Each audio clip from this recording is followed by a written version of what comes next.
Railway ने पहला कदम उठाया है हाइड्रोजन फ्यूल की ओर, यानी अब भविष्य में ट्रेनें हाइड्रोजन फ्यूल से चल सकें, इसके लिए पहला कदम उठाया है।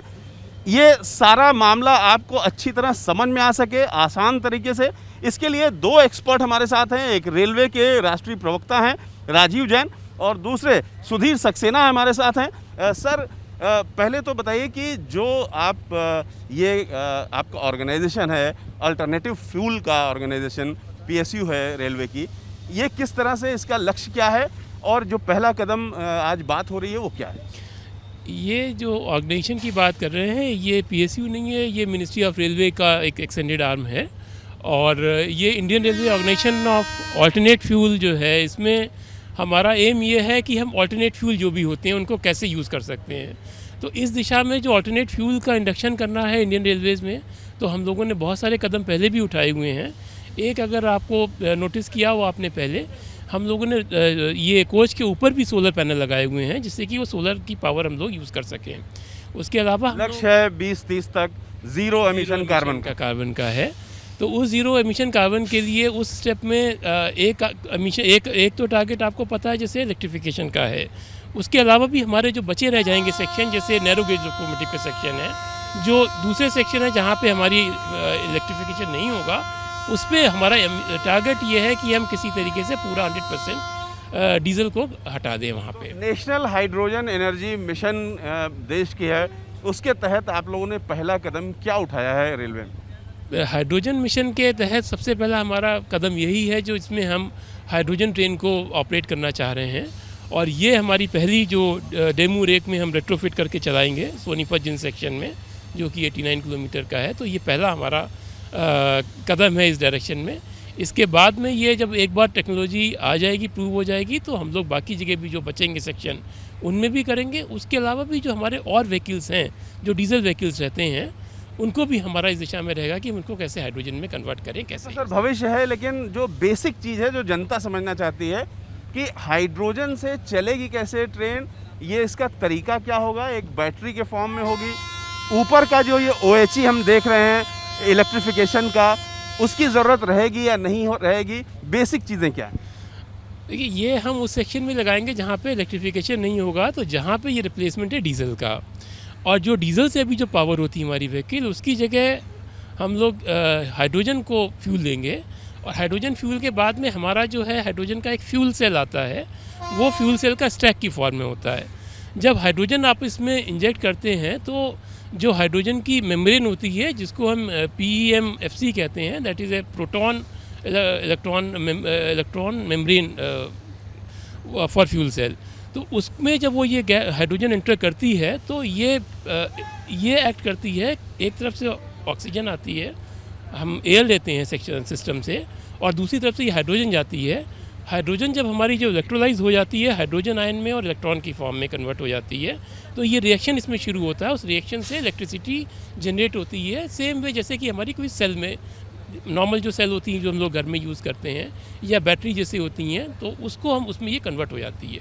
उससे हमारी करंट फ्लो शुरू हो जाती है। करंट फ्लो होने के बाद में ये जो आउटपुट आता है, उस आउटपुट को हम लोग जो है वो जो पहले हमारा ऑल्टरनेटर था, जो हम डीजल के साथ जनरेटर के साथ में ऑल्टरनेटर लगाते थे, वो ऑल्टरनेटर की जगह ये इनपुट हमें देता है और उसको हम डीजल पूरा हटा के ये हमारा हो जाता है। तो ये साइलेंट भी हो जाता है। नॉट ओनली दिस कि ये आपका साइलेंट हो जाता है, CO2 का एमिशन आपका नील हो जाएगा, क्योंकि इसमें जो डिस्चार्ज होगा वो खाली वाटर का डिस्चार्ज होता है, तो कोई इसमें कुछ बचता नहीं है आपका। तो इसलिए जो है ये आपका प्योर है, नॉइज़ फ्री है, पार्टिकुलेट मैटर का जो हमारा एडवांटेज है वो नहीं उसमें आएगा, कोई एमिशन नहीं आएगा आपका। आम आदमी ये समझे कि अब डीजल की जगह पर, जहाँ डीजल की ट्रेनें चल रही हैं, वहाँ पर ट्रेनों में अब एक ऐसी बैटरी लगेगी जो हाइड्रोजन से चलेगी। हाँ, मतलब हम लोग बैटरी उसको नहीं बोलते हैं, क्योंकि बैटरी सेल्फ सफिशिएंट होती है, इसके लिए हमें फ्यूल चाहिए, इसलिए हम इसको फ्यूल सेल बोलते हैं, क्योंकि बैटरी के अंदर भी सेल होते हैं। बैटरी और इसमें सिर्फ ये अंतर होगा कि इसको रिचार्ज किया जाएगा एक तरीके से हाइड्रोजन से। हाँ, हाइड्रोजन इसमें इनपुट रहेगी और ये आपका फ्यूल सेल से सेल, क्योंकि बैटरी के अंदर भी सेल होता है, इसमें भी सेल है, वो सेल की वजह से हमें ये पावर दे देगा सेम में। तो सर, कितनी बड़ी आप राष्ट्रीय प्रवक्ता हैं राजीव जैन जी, किस तरीके से आप देख रहे हैं रेलवे के लिए एक बड़ा कदम है ये इसका अपॉर्चुनिटी क्या है, भविष्य क्या है? देखिए, जिस तरह की हमें सब मालूम ही है कि एक बजट अनाउंसमेंट्स हुई थी इस बार, और नेशनल हाइड्रोजन मिशन के अंतर्गत में रेलवे ने उसमें बहुत शानदार, मैं कहूँगा, पहल की है आज, कि पहली दफ़ा 89 किलोमीटर की जो रेंज है सोनीपत और जिंद के बीच में, वहाँ पर इस तरह का हमने शुरुआत करने का एक फ़ैसला किया।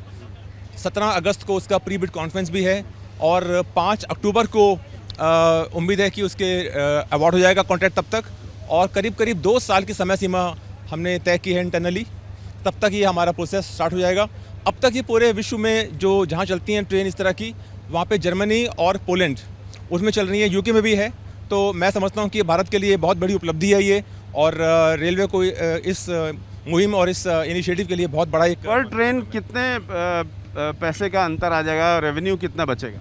देखिए, हमने जो अंदाज़ा किया है इस बार, इसके चलने से करीब करीब इस 89 किलोमीटर के सेगमेंट में ही करीब सालाना 2.3 करोड़ का सेविंग एनुअल का एक अनुमान है। ये जो ट्रायल होने जा रहा है, ये कब होगा और किस स्टेशन से किस स्टेशन के बीच में? ये सोनीपत और जिंद 89 किलोमीटर का एक डिस्टेंस है, उसमें इसका चलने का प्रस्ताव है। और जैसा कि मैंने कहा कि 5 अक्टूबर तक में इसका कॉन्ट्रैक्ट अवार्ड हो जाएगा शायद, और करीब 2 साल में ये शुरुआत हो जाएगी इसकी। जो प्राइवेट प्लेयर आएंगे, जो भी करेगा इसको, वो अपनी टेक्नोलॉजी लेके आएगा, और जो हम लोग सेल की बात कर रहे थे, वो सेल बेसिकली वो लगाएगा डीजल जो ट्रेनें हैं उसमें।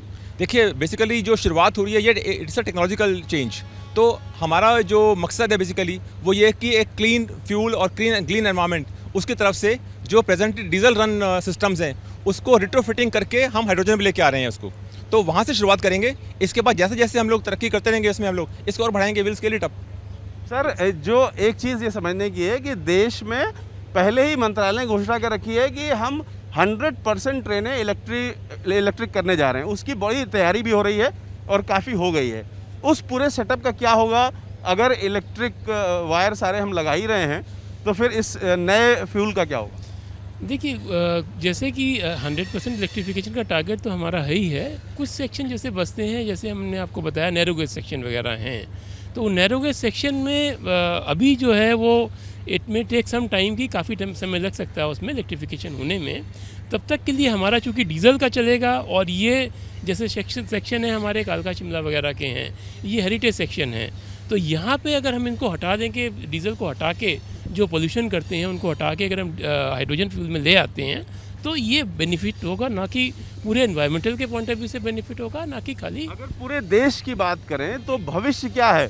इलेक्ट्रिक जो हम चल रही है ट्रेनें, वो बनी रहेंगी, या आगे चल करके इसका भविष्य ज़्यादा है हाइड्रोजन का, और ये बाकी इलेक्ट्रिक ट्रेनों की जगह भी लेने लगेंगी? नहीं, देखिए, इलेक्ट्रिक का रिप्लेसमेंट तो नहीं है ये। इलेक्ट्रिक तो अपनी जगह है, क्योंकि एक बार इलेक्ट्रिफिकेशन का टारगेट लिया हुआ है, तो इलेक्ट्रिफिकेशन तो रहेगा। और वो इलेक्ट्रिफिकेशन इज़ ऑलवेज हाइड्रोजन के कंपैरिजन में इलेक्ट्रिफिकेशन जो है वो आपका हमेशा लोअर चीपर ऑप्शन रहेगा, क्योंकि हाइड्रोजन आप जो इलेक्ट्रिफिकेशन करेंगे उसमें भी आप सोलर पावर यूज़ कर सकते हैं और कोई भी पावर यूज़ कर सकते हैं जो कि इसमें यूज़ हो जाएगी। हाइड्रोजन के केस में जहाँ हमारा इलेक्ट्रिफिकेशन रहेगा, इलेक्ट्रिक एसेट्स रहेंगे जो, क्योंकि उसके अलावा भी हमारे इलेक्ट्रिकल के बहुत सारे एसेट्स होते हैं जो कि डीजल पे ऑपरेट होते हैं। जैसे हमारी टावर कार होती हैं, जहाँ पे हम लोग मेंटेनेंस करते हैं OHE की, एक्सीडेंट रिलीफ ट्रेन्स हैं, एक्सीडेंट रिलीफ मेडिकल वैन्स हैं। तो ये जितने हमारे व्हीकल्स हैं जो चलते हैं वो डीजल पे रहते हैं, बिकॉज वो इमरजेंसी व्हीकल कहलाते हैं हमारे। और ये एज्यूम किया जाता है कि जब फेलियर हो गया सिस्टम में तब वो ऑपरेट होते हैं, उस समय उसकी जगह ये हमारा।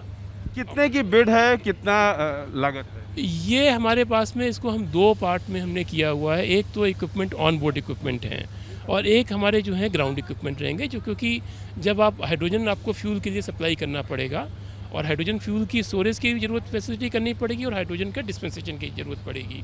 तो वो हाइड्रोजन डिस्पेंसेशन का और स्टोरेज का एक ही पार्ट इसमें एक पार्ट है, और दूसरा पार्ट हमारा ऑन बोर्ड का है। तो दोनों मिला के करीब 84 करोड़ के आसपास की हमारी लागत का इसमें बिड है। तो इस तरीके से अच्छी तरह समझाया हमारे जो रेलवे के एक्सपर्ट्स हैं उन्होंने, कि जो रेलवे हाइड्रोजन फ्यूल को लेकर के नया कदम उठा रहा है वो क्या है, और किस तरीके से अब ट्रेनें हाइड्रोजन फ्यूल से चलेंगी, जिससे 0% कार्बन भी होगा और लागत भी कम आएगी और ऐसे टेरेन्स में वो चलाई जा सकेंगी, ऐसे टेरेन्स में जहाँ पर इलेक्ट्रिफिकेशन अभी तक नहीं हुआ है और वहाँ पर ज़्यादा आसान होगा हाइड्रोजन फ्यूल को चलाना। ख़ासतौर से हाइड्रोजन फ्यूल का इस्तेमाल डीजल के जो अभी हमारे इंजन बच रहे हैं उन सबको रिप्लेस करने में काम आएगा। Ravikant, ABP news, Delhi.